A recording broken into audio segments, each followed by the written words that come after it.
My name is Salem Pearce, and I am a rabbinical student at Hebrew College. I gave this sermon at the end of November.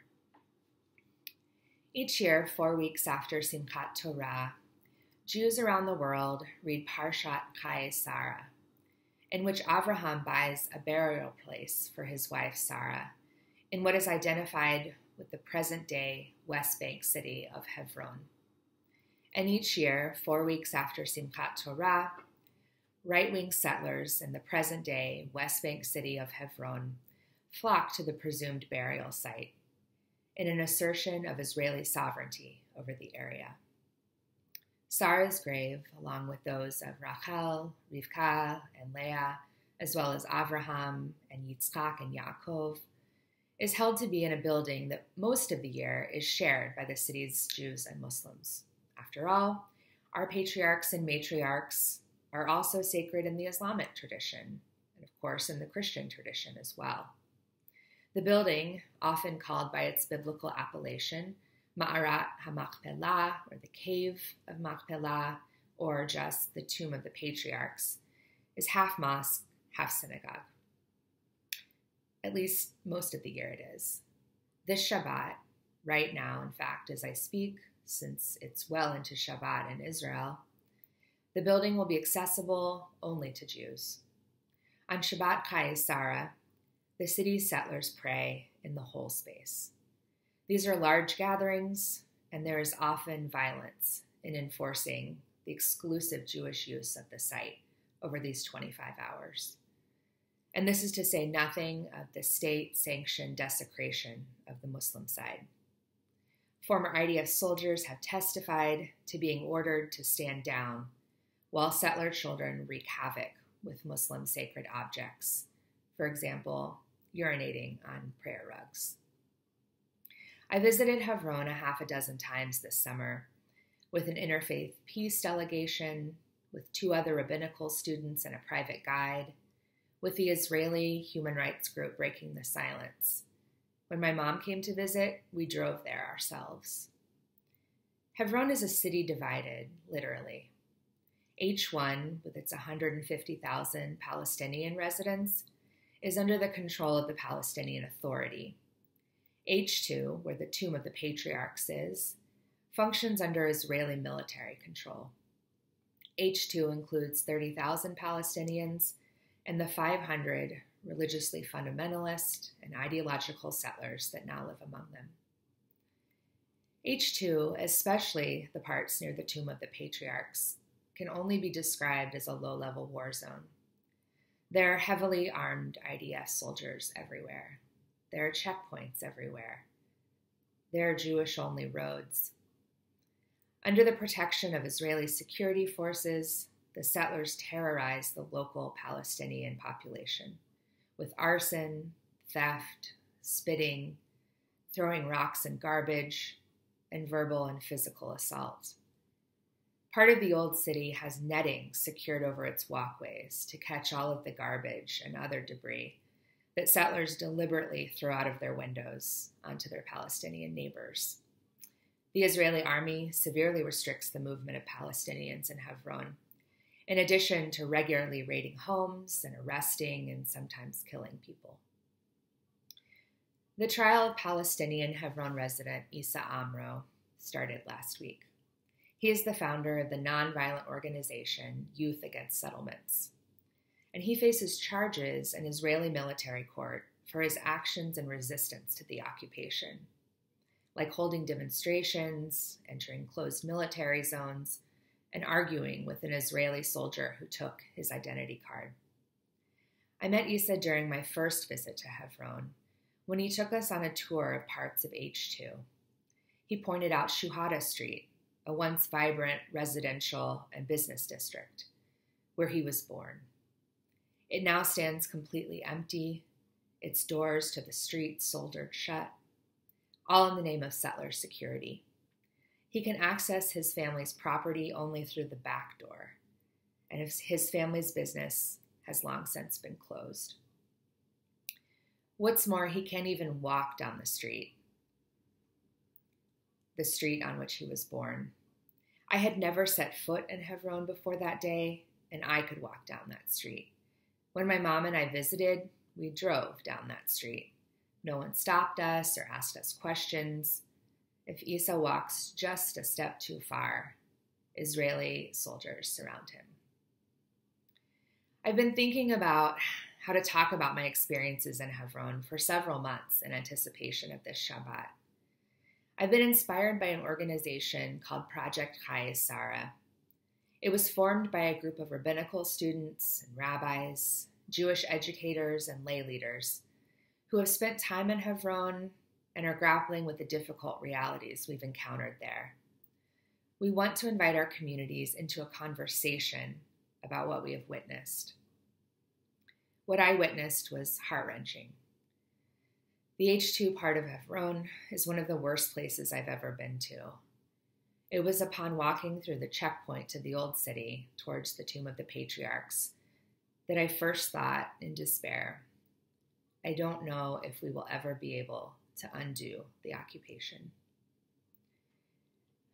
But I also have hope. I'm so glad that I went to Hebron several times. Each time I learned something new and different about the nightmare of the occupation, but also about the resistance to the occupation. I'm especially glad that I made one visit with 2 other rabbinical students and a Palestinian guide named Majd, a resident of H1. He took us to H2 and shared his perspective, but we also went to the part of the city under the Palestinian Authority. We saw the bustling streets full of people going about their daily lives. Hebron is the largest city in the West Bank, and H2 is only part of that story. I don't want to minimize the terrible situation there, but I do want to lift up another part of the story. Unbeknownst to us, the morning of that visit to Hebron with my classmates, a 17-year-old Palestinian boy stabbed to death an 11-year-old Israeli girl in Kiryat Arba, one of the settlements just outside the city limits. It was as we walked around the old city that Majd found out about the murder from his dad, who runs the equivalent of the Chamber of Commerce in Hebron. His dad came to meet us and to walk all 4 of us back to H1, the part of the city under Palestinian control.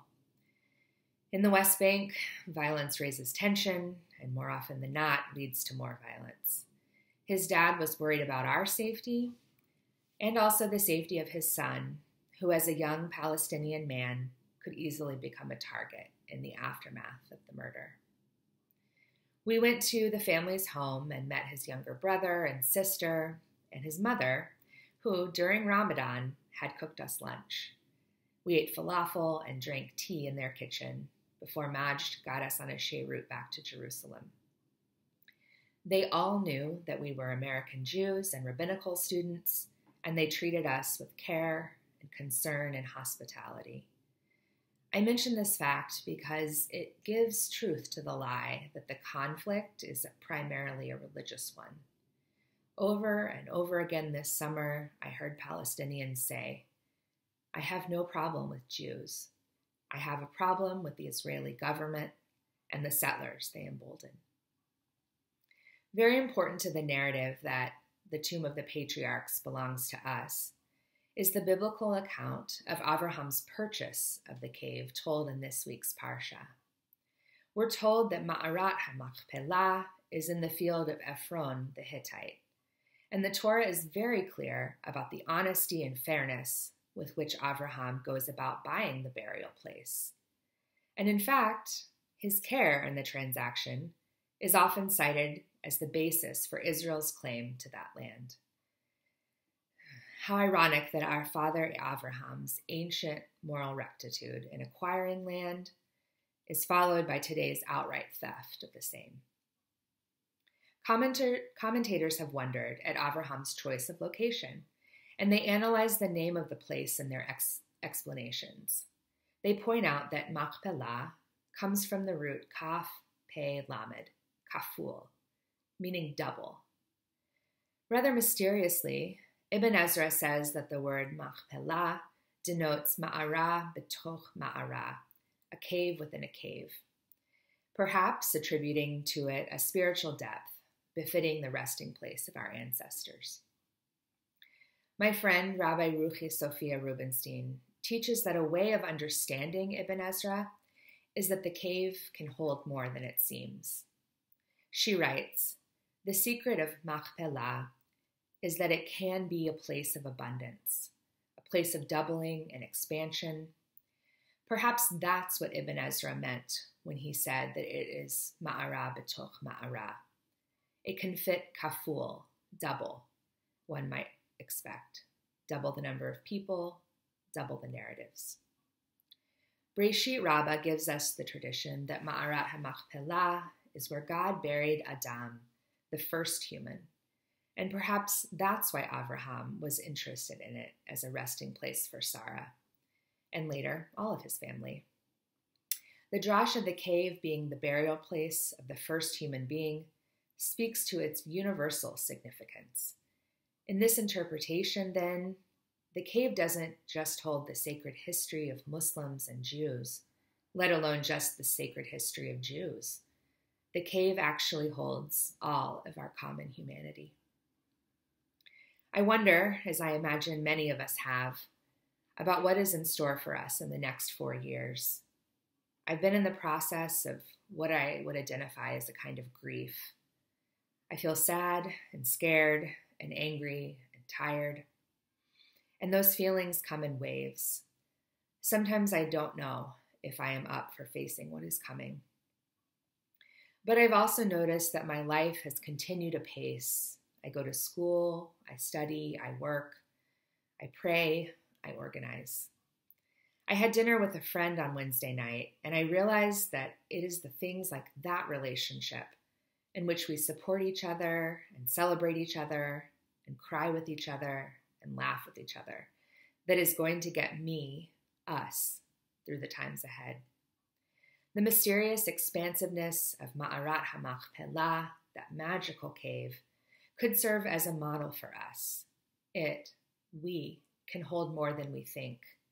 We can see the horror of the H2 part of Hebron, along with the ordinary, flourishing life of the H1 part of Hebron. We can acknowledge the oppression there, along with the resistance there. We can honor our specifically Jewish ancestors, along with the universal forebearer of all of humanity. We can be trepidatious about the future and be confident in each other. We can, in the words of Avraham Joshua Heschel, pray as if everything depends on God, but act as if everything depends on us. My blessing for us today in this incoming administration is that we act from the place of abundance modeled so beautifully for us in this week's Parsha. We can hold more than we think, and we can do it together. May we go from strength to strength.